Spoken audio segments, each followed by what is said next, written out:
শোনো, বলো। তুমি আমায় অনেক ভালোবাসো তাই না? হ্যাঁ। তাহলে কি বললে কেন? আমি তোমায় রেখে নাকি অন্যের হাত ধরে চলে যাব? চলো যেতে তো পারো, এই জন্য যাবো। বলেছি। বোনা, যাবে না? বলেছি তো যাব না। তাহলে হাতে হাত রেখে বলো তুমি আমাকে তোমাকে রেখে বলতে চলে যাবে হবে। না?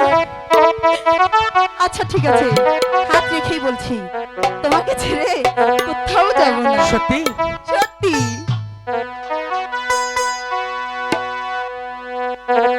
হাত ছুঁয়ে বলো আবার কি বলে? তুমি আছো আমার চিরদিন। তাই বুঝি? ওই আকাশে সূর্য আছে যতদিন। হাত ছুঁয়ে বলো তুমি আমার আছো চিরদিন। ওই আকাশে সূর্য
আছে আমি তোমাকে কতটুকু ভালোবাসি বুঝতে পেরেছি। ঠিক আছে পাখিনি, আর বিলম্ব না করে চল আমরা গুরুদেবের কাছে গিয়ে ক্ষমা চেয়ে নেই। আচ্ছা ঠিক আছে, তাই চলো।